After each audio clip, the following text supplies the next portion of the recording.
from that, like coming up in Inkster, Compton in particular, the Compton section of Inkster, like earlier on, were you like hip to any artists, like rap artists from your neighborhood that influenced you, or who were some of your influences early on? In my neighborhood, we had a bunch of artists like I see you interviewed Microwave Man. Microwave Man, he older than me. One of the artists coming up out there in Inkster. Uh, C Flame. We had a few Inkster artists for real. But damn, what was the question? I forgot. Oh, about the rap influences, or just music influences? Yeah, they played a part, but I feel like the people that I was listening to, like when I first started rapping, was like Doughboys and Team Eastside, and seeing what they was doing really kind of played a part in the direction that we was going in. Cause I never thought about doing no solo shit or rapping by myself. That wasn't my intentions. It was always a group thing, and that's all that was on my mind. It was just some fun shit at first. Yeah, I mean, so around the time that y'all came together and actually created LOM, in them first couple of projects, man, like I know initially you said you really wasn't in it, like the 1,000 grams portion, but after that, like y'all really came together. Like, do you have any like memories, man, of that time, that period of your life, man, like being in the studio, recording them records, and then being recognized and respected, and I guess love for the music that y'all created, bro? Yeah, people always say that I don't be seeing like the influence that we have, or because I don't really be looking at it like that. People be like, you not seeing like how big like really people of an influence that you have on people, like, 'cause, I'm starting to see it more and more, but it just be like unrealistic that people really be listening to that shit and really like it help a lot of people. I get a lot of DMs about my shit changed the motherfucker life and all that, and I'll just be like, I'm just a regular person. I'll just be rapping what I feel and what be on my mind. Um, Experience that I done had, so it'd be mind blowing to me. No, but I'm talking about them LOM days, like Yeah. Pills, Gutter, Uh huh. 80s. You were Rambo, you know what I'm saying? Like being in the studio together, was it like a competitive thing? Um. No, I wasn't really competitive, but we know we couldn't go in there and say no bullshit. Like everybody was coming with some hard ass shit, and it kind of like motivates you. It changed the vibe when the music sound good and you like what the person next to you doing. Like it definitely play a part in you going in there, and you don't want to be the weakest person on the song. So of course you're gonna try to be the hardest. Yeah. I know one what the stood out, man, was it with 56 bars. 56 bars, yeah. So that's considered a classic in Inkster, or Yeah, I guess that's because you did a part two recently, but yeah. Because people been asking about it for 10 years. I think that shit dropped in 2012. So I finally just went on and did it. But yeah, I mean, people consider it a classic. It's decent to me. oh, okay, so you don't view it the same way. No, I got way songs that's like way more my favorite than that. I don't. That's not even like top five to me. For real.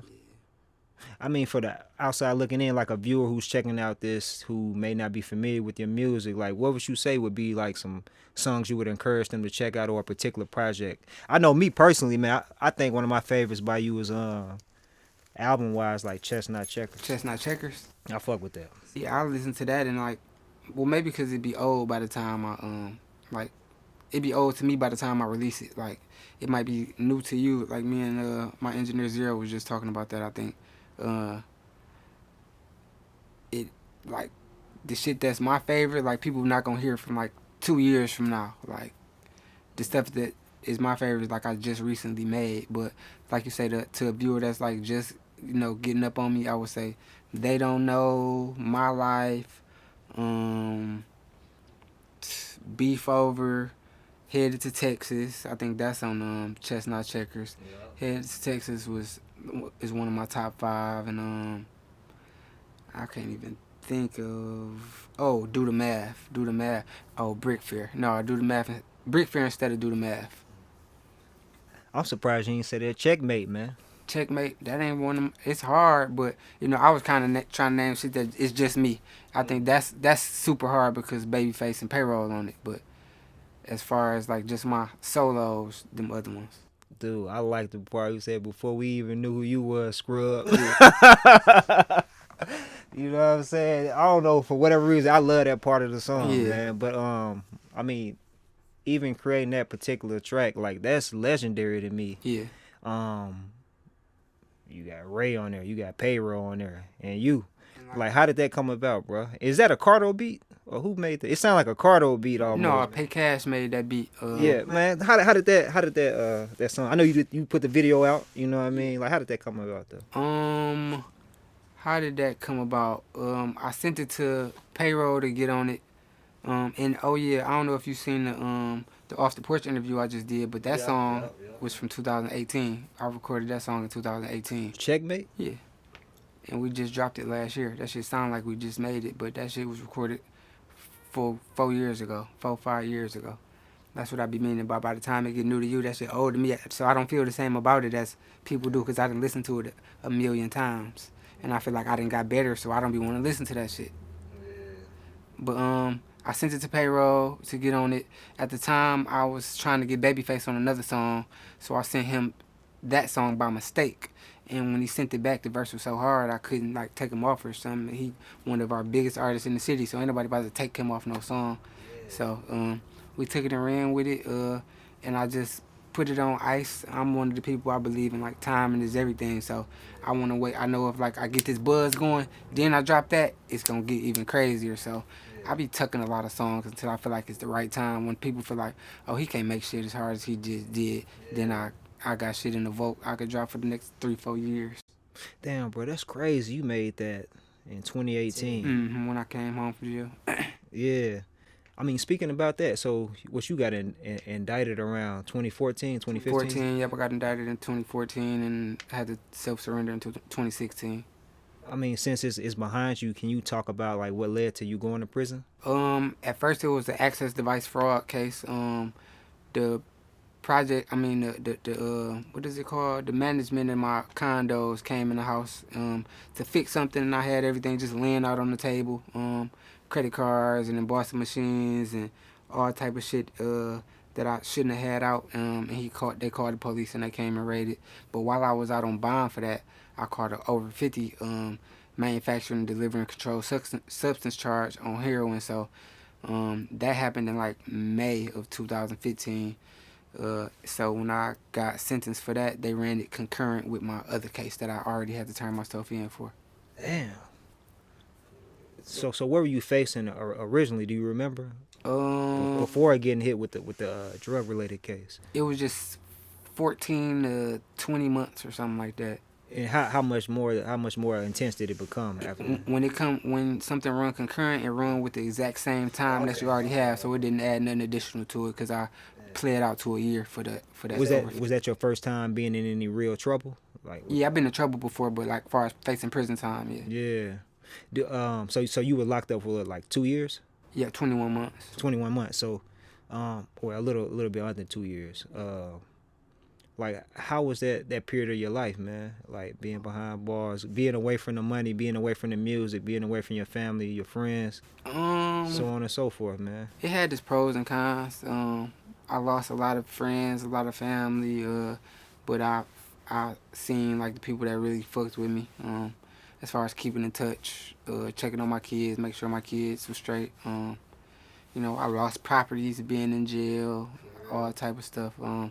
But it wasn't like a horrible experience. I don't think prison is like what you make it, what type of person you are. I've always been a cool, laid back person. So when I got there, a lot of people knew me, knew who I was. So I ain't had no issues. I just laid back, read, played chess, listened to music, worked out a little bit, little shit to keep my mind, at ease. So you was a father before you went away. Yep. I had 3 kids before I went. Yep. How many you have now? 4. Okay, so you got one more addition since Yeah. then. Okay. Were you like battling or anything while you was in there, or rapping? No. I asked Microwave that too. He was like, "Man, we don't fuck with that." Yeah, see, I was still on my shot stage, man. So when they had like talent shows and shit, but I was like, I ain't never performed in front of people or nothing yet. So I really didn't participate. Okay. But you say like red, you said chess, working out, just keep your mind together. Music, man. Yeah.